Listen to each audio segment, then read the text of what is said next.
Stock మార్కెట్లో invest చేసి మీ డబ్బులు డబుల్ చేసుకోవాలనుకుంటున్నారా? సుందరరామిరెడ్డి గారి లైవ్ సెమినార్ కి అటెండ్ అవ్వండి.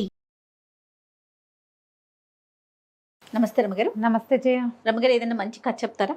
పూర్వం ఇప్పుడు మన వ్యాపారాలు చేసేవాళ్ళు కదా, నౌకల మీదేగా వెళ్ళేవాళ్ళు. అవును. నావ మీద వెళ్ళటం, ఇక్కడి నుంచి సరుకులు కొని అంతా పడవంతా నింపుకునేవాళ్ళు. ఓ 15 మందో 20 మందో వ్యాపారస్తులు అంతా కలిసి ఓ పడవ అద్దెకి తీసుకుని అలా కూడా వెళ్ళేవాళ్ళు. అయితే ఒక పెద్ద ఓడ ఒకటి బయలుదేరిందట సముద్రం మీద. మగధ సామ్రాజ్యం నుంచి బయలుదేరితే వీళ్ళు ప్రతి చోట కొన్ని పెద్ద పెద్ద రేవులు వచ్చినప్పుడు ఆ రేవులో ఆగేవాళ్ళు. అక్కడ జనాన్ని బట్టి మన దగ్గర ఉన్న కొంత సరుకు అమ్ముకుని అక్కడ దొరికే కొంత సరుకుని నింపుకుని అట్లా చేసేవాళ్ళు. వీళ్ళు ఒక రేవులో ఆగినప్పుడు ఒక సింహళ దేశీయుడు ఒక కుర్రాడు, సింహళీయుడు ఒకడు, అంటే సిలోన్ వాడనమాట, ఇక్కడ ఎక్కినప్పుడు ఏం చెప్పాడంటే, నేను తామ్రపర్ణి వెళ్ళాలి, నాకు వ్యాపారం గీపారం ఏం లేదు, మీరు ఈ పడవ వెళ్ళేటప్పుడు తామ్రపర్ణి ఎప్పుడు వస్తే అప్పుడు నేను దిగిపోతాను, మీతో పాటు ఉంటానన్నాడు. సరేనండి, అతన్ని ఎక్కించుకున్నారు. ఏవో కొన్ని అమ్మి కొన్ని ఫిల్ చేసుకున్నారు, పోతుంటే కొంతమేర వెళ్ళాక సముద్ర మధ్యంలోకి వెళ్ళాక చుక్కాని కాస్త విరిగిపోయింది. మామూలుగా ఆ చుక్కాని యాంకర్లు ఉంటాయి కదా, విరిగిపోతే ఇక ఏ పక్కకి పట్టించలేకపోయారు వీళ్ళు, ఏమీ చేయలేకపోయారు. ఏదో పొరపాటున యాక్సిడెంటల్గా విరిగేసరికల్లా ఇక అటు కొట్టుకుని ఎక్కడికో ఒక చోటకి చేరిపోయింది ఆ పడవ. చేరిపోయేసరికల్లా ఏమైంది, వీళ్ళంతా కేరెత్తలు కొట్టారు. ఇప్పుడు చుక్కాని లేని పడవ ఎటుపోతుందో తెలియదు, సచ్చేపోతాం, చావుకు రెడీ అయ్యారు వీళ్ళంతా. అంతా అయిపోయాం మనం, ఏం లాభం లేదు, వ్యాపారం గంగలో కలిసినట్టే, ఇది రిపేర్ ఎట్ అవుతుంది సముద్ర మధ్యంలో. అవును. సరే, అటు కొట్టుకుని ఇది ఓ పక్కకి చేరేసరికల్లా ఈ నావికులంతా చెప్పారు, అయ్య బాబోయ్, ఇది మామూలుది కాదు, ఈ ద్వీపంలో మణులు మాణిక్యాలు దొరుకుతాయి. మణులు అక్కడున్న ప్రతి రాయి మణే అనేసరికి సింహళ దేశుడు అన్నాడు, మనం చచ్చిపోతాం ఎట్టాగు, చచ్చిపోయేటప్పుడు నీకు మణులు దొరికితే ఏమిటి, మాణిక్యాలు దొరికితే ఏమిటి అనేసరికి అట్లా కాదు, ఒకవేళ కావాల్సిన ఏరుకుని తెచ్చుకుందాం, బతికితే బతుకుతాము, బతికితే మణులు ఉంటాయి, లేకపోతే అక్కడ ఉండేవి సముద్రంలో ఉంటాయి, అంతే కదా అనేసరికి ఇతను ఒప్పుకోవాలి. ఆ సింహళీయుడు, నాకు వద్దు, నాకు ఆసక్తి లేదన్నాడు. ఇటు తిరిగి అదేం చేసింది, ఆ ద్వీపానికి ఆనుకుని ఒక రేవు ఉంది అక్కడ, చిన్న రేవు, దాని దగ్గరికి వెళ్ళిపోయింది. వెళ్ళేసరికి వీళ్ళంతా అనుకున్నారు, దిగిపోతాం, రిపేర్ చేయగలమో లేదో మనకు తెలీదు, కనీసం ఎక్కడికి వెళ్ళినా ఒక వస్తువు గ్రాప్ చేయటం అనేది ఒక అలవాటుగా ఉంది, మణులు ఏరుకుని తెచ్చుకుందాం అనుకున్నారు. సింహళీయుడు, నేను ఏమైనా సరే నో అన్నాడు, నేను తామ్రపర్ణి నగరంలోనే దిగుతా, మీరందరూ ఏరుకు రండి, వెళ్ళగలిగి మా పడవ ముందుకు తీసుకెళ్తే తామ్రపర్ణి వెళ్తాను, రిపేర్ అయితే గనక నాకు మణులక్కర్లా మాణిక్యాలక్కర్లా అంటే జనమంతా దిగేశారు. ఈ దిగేటప్పుడు వాళ్ళ ముందే చెప్పాడు, ఆ ఓడ తాలూకు మెయిన్ సరంగు ఉంటాడు కదా పెద్ద ఆయన ఏం చెప్పాడంటే, ఈ కొండలకి ఆనుకొని ఒక రాజ్యం ఉంది, అది మరుగుజ్జుల రాజ్యం. వాళ్ళు చాలా అనుమానస్తులు, విషపు బాణాలు వేసి కొట్టి చంపేస్తారు వాళ్ళు. వాళ్ళతోటి గొడవ పెట్టుకోకూడదు, మనం ఈ దారి ఇప్పుడు కనపడుతుంటే దీనికి ఒక రాజ్యం దాటి వెళ్ళాలి ఆ మణులు ఏరుకోవటానికి. మనం ఈ కొండేమో ఇట్లా నిటాగ్గా ఉంది, దాని మీదకి ఎక్కలేం,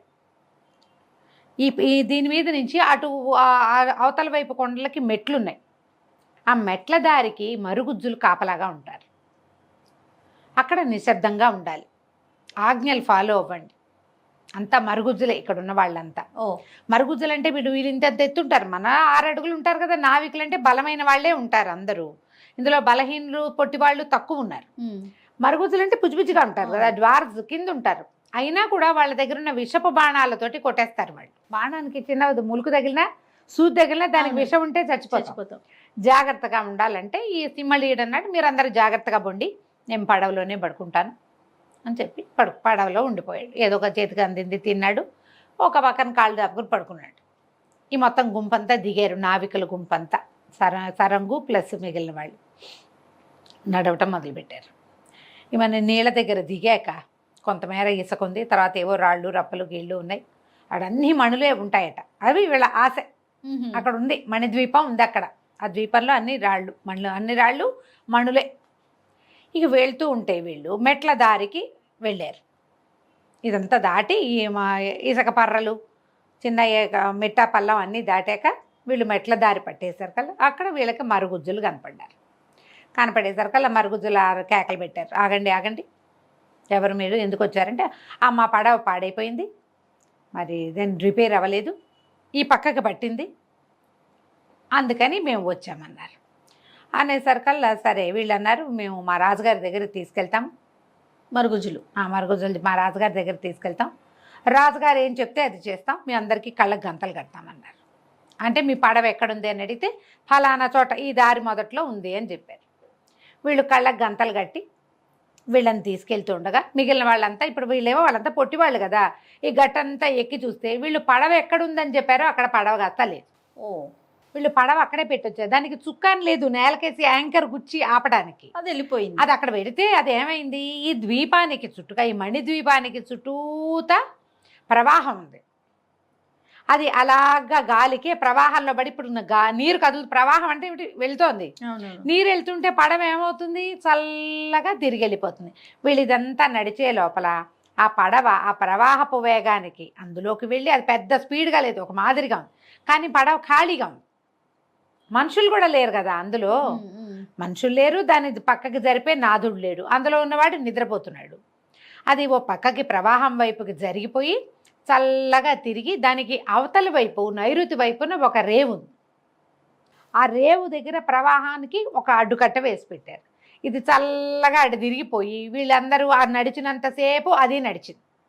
వీళ్ళకి మరుగుజ్జులు కనబడ్డప్పుడు అది రేవులో చేరింది. వీళ్ళు ఏం చెప్పారు, తాము ఏ దిక్కు నుంచి వచ్చారో ఆ దిక్కు చూపించారు. వీళ్ళు దాన్ని తూర్పు దిక్కున ఆపితే అది పోయి నైరుతిలో కూర్చుంది. పూర్తిగా ఒక రౌండ్ తిరిగిపోయింది కదా, ఒక మూల. ఇప్పుడు తూర్పు ఇటు ఉంటుంది, నైరుతి ఎటు ఉంటుంది, ఇటు ఎక్కడో ఉండాలి, ఇటు నుంచి తిరిగి అటు వెళ్ళి కూర్చుంది. వీళ్ళు తూర్పు కొండకి చూసేసరికల్లా లేదు అక్కడ. లేకపోతే వీళ్ళు అబద్ధం చెప్తున్నారు అనుకున్నారు. వాళ్ళు అబద్ధం చెప్తున్నారని రాజుగారి దగ్గర తీసుకెళ్తే రాజుగారు ప్రశ్నించాడు, ఏమిటంటే మేము పడవ వేసుకొచ్చాం, పడవ తాలూకు యాంకర్ విరిగిపోయింది, మరి అటు ఇటు తిరిగి ఈ మణిద్వీపానికి పట్టింది పడవ తూర్పు వైపున పెట్టి మేము దిగాము అని చెప్పారు. వీళ్ళు చెప్పింది అబద్ధాలు, నమ్మల. వాళ్ళు చూశారు పడ తూర్పున ఎక్కడా లేదు, వాళ్ళు నిజమే చెప్పారు, కానీ ఇప్పుడు అక్కడ కనపట్టాల. దాంతో వాళ్ళందరినీ అరెస్ట్ చేశారు, జైల్లో పడేశారు, తీసుకుపోయి. రోజున్నర అట్లా గడిచిపోయింది, 2 రోజులు కూడా గడిచింది. ఈ నిద్ర లేచిన సింహళ దేశీయుడు చూసుకున్నాడు, ఏమిటి వీళ్ళు ఎప్పటికీ రారు. తర్వాత ఇతను లేచి బయటకు వస్తే వాళ్ళు పడవాపి దిగిన చోట లేదు, ఇది పడవ ఇంకెక్కడికో పోయింది. ఇతనేమనుకున్నాడు, పడవ అలా నడుస్తూ ఉండి ఓ చోట ఆగితే అది రేవల్లే కనపడుతుంటే తామ్రపర్ణేమో అనుకున్నాడు. ఎవరు లేకుండా తామ్రపర్ణికి ఎటా వచ్చాం మనం, వాళ్ళంతా ఏమైపోయారు. పడవ రేవులో ఆగింది, ఇక్కడ ఒక రేవు ఉందని అతనికి తెలియదు. ముందు వీళ్ళు ఆగింది ఒక మేట, చిన్న ఊరికే ఏమంటారు సహజంగా ఏర్పడిన రేవు అది. ఇది ప్లాండ్ రేవుగా కనపడ, వాళ్ళు పెట్టుకుంటారు ఆ మరుగుజ్జులు. అక్కడ దిగి బయటకు వచ్చాడు, తామ్రపర్ణేనేమో అనుకున్నాడు, అందుకే ఇక్కడ ఆగింది. వీళ్ళంతా దిగెళ్ళారా, నేను అంత ఒళ్ళు తెలియలేదా నాకు నిద్రకి, ఏమిటో చూద్దామని దిగితే కొంతమంది పిల్లలు గోలికాయలు ఆడుకుంటున్నారు, మరుగుజ్జు పిల్లలు. ఇక చూసేసరికి రాక్షసుడు రాక్షసుడు అని కేకలు పెట్టారు. ఇతన్ని చూసి ఇతను నేనేం కాదు, నేను రాక్షసుని కాదు, నేను మనిషినే అని పిల్లల్ని మెల్లిగా మాలిం చేశాడు. వాళ్ళంతా ఆశ్చర్యపోయారు ఇతను చూసి. ఆ దాహం వేస్తుందని చెప్పాడు, సముద్రం కదా, వాళ్ళు కాసిన ఏవో చిన్న చిన్న చెంబులతోటి నీళ్లు తెచ్చిపెట్టారు. ఓ 25 చెంబులు తెస్తే కానీ వీడి దాహం తీరలా, ఏదో తిండి పట్టుకొచ్చి పెట్టారు. పిల్లలంతా ఆడుకుంటున్నారు, అవి ఇంతంత మెరిసే రాళ్ళు, ఆ గోళీలు ఆడుకునేవి కూడా వజ్రాలతోటి, ఆ వజ్రాలే. సరే ఒక పూట అంతా వాళ్ళతో గడిపాడు. రెండో పూటకి అతనికి బాగా ఏమర్థమైంది, ఇది తామ్రపర్ణి బాగోలేదు, గిమ్రపర్ణి బాగోలేదు, మనం ఇక్కడే ఉన్నాము. కాకపోతే తొలుత బండి ఎక్కడ ఆగిందో, పడవ ఎక్కడ ఆగిందో అక్కడ లేమంతే. ఈ పిల్లలతోటి స్నేహం చేశాడు బాగా 2 పూటలు. సరే ఈ లోపల ఏమైంది, 2వ రోజు సాయంత్రానికో 3వ రోజు పొద్దుటికో బందీలందరినీ ఉరిదీస్తున్నారని ఎవరో పెద్దవాళ్ళు మాట్లాడుకుంటుంటే పిల్లలు చెప్పారు ఇతనికి. బందీలు అనగానే తనకు డౌట్ వచ్చింది, వీళ్ళకెవరుంటారు బందీలు, చూస్తే ఇంత ఉన్నాయి ఇవి అన్ని బొమ్మలు.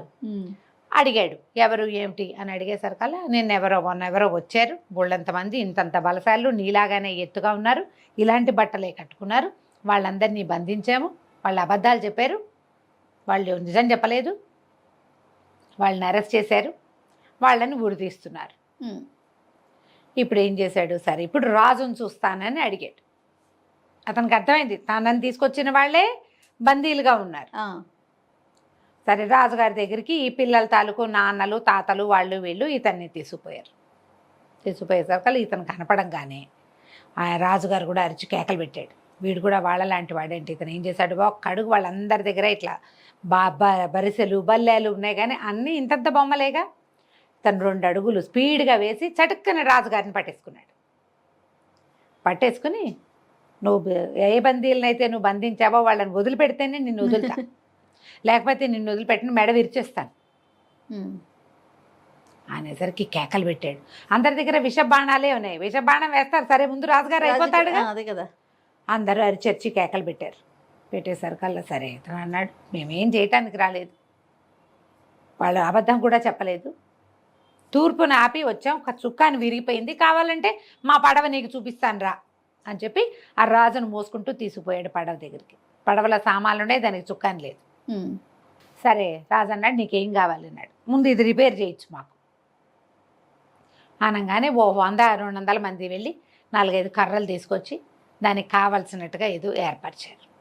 మా వాళ్ళందరినీ వదిలిపెట్టేసి మీ దగ్గర నుంచి మేమేం తీసుకెళ్ళాం, మాకేం అక్కర్లా, మమ్మల్ని వదిలేస్తే చాలు అనగానే సరే రాజుగారు ఇది కూడా బాగానే ఉందిగా, వాళ్ళందరినీ వదిలించాక జనాలు చెప్పారు వాళ్ళు ఇతనితోటి, వాళ్ళందరూ వీళ్ళు గట్టిగా మాట్లాడుకుంటారు మనలాగా హై రైజ్ వాయిస్లతోటి. ఆ మరుగుజులది కిచకిచ భాష, చిన్న మనలాగానే మాట్లాడినా చిన్న భాష. ఏమైనా మీరు సంపాదించారంటే ఏం సంపాదిస్తాం, మెట్ల దారి పట్టంగానే వీళ్ళు పట్టుకున్నారు, ఇక్కడ లభించింది ఏమీ లేదు అనగానే సరే ఏమన్నాడు, ఏం పర్వాలా, మీరు సంపాదించిందంతా మీకే నేను చెప్తానని చెప్పి మమ్మల్ని వదిలిపెట్టేసి మేము వెళ్ళిపోతాం అన్నాడు. సముద్ర తీరంలోకి తీసుకుపోయి వదిలిపెట్టారు. ఆ సముద్ర తీరంలో మొదట ఇతనితో ఫ్రెండ్షిప్ చేశారు, బోళ్ళంతమంది పిల్లలతో ఆడాడు కదా, వాళ్ళకి చెప్పాడు మేము కూడా గోళీకాయలు ఆడుకుంటాం, మీరు గోళీలు ఆడతారు కదా అవి మాకు కాసిన రాళ్ళు తెచ్చిపెట్టండి, ఇవి ఎక్కడివి ఏమిటంటే ఈ ద్వీపం నిండా అవే ఉంటాయి గుండ్రటి రాళ్ళు, కాస్త పెద్దవి తిండి, వాటిని మేము గోళీలుగా చేసుకుంటాం అనేసరికి ఆ పిల్లలంతా ఒక గుంపుగా 100 మంది పిల్లలు పోయి తలా ఇన్ని రాళ్ళు పట్టుకొచ్చి ఇచ్చారు. ఎన్ని రాళ్ళు మణులు, మరి అందుకోసమేగా దిగారు ఇక్కడ. అతను ఏం చేశాడంటే ఈ సరంగులందరికీ వాటిని పంచిపెట్టాడు. పంచుకోండి, నాకేం అక్కర్లేదు, నన్ను తామ్రపర్ణిలో దింపితే చాలు అనగానే వాళ్ళు అన్నారు, సింహళీయుడికి జై, వీడొకడు ఉండటం వల్ల వాడు బండిలో ఉండిపోవటం వల్ల ఈ పడవలో వీళ్ళు బతికారు. ఆ మరుగుజులందరికీ టాటా బై బై చెప్పి ఇంకెప్పుడు ఇక్కడికి రాకూడదు అనుకుంటూ మళ్ళీ పడవకి చుక్కాన్ని చేయించి పెట్టారుగా, దాన్ని సరిగ్గా చేసుకుని మళ్ళా లంగరెత్తుకుని బయలుదేరి ఆ తెరచాప అవన్నీ సరి చేసుకుని మెల్లిగా బయలుదేరి వెళ్ళిపోయారు. ఇలా ఎక్కడైనా అన్నోన్ ప్లేసెస్కి వెళ్ళినప్పుడు కేర్ఫుల్గా ఉండాలి. అవును, పిల్లలకి అట్లాంటివి చెప్తాం కదా, కొత్త చోట్లకి వెళ్ళినప్పుడు అందరూ వదిలిపెట్టి వెళ్ళిపోకూడదు, గుంపుగా ఒకే చోట ఉండాలి, ఇలాంటివి చెప్తాం కదా. అవి చెప్పేటప్పుడు ఇలాంటి సరదా సముద్రపు కథలు చెప్పచ్చు కథ కంచికి మనం ఇంటికి.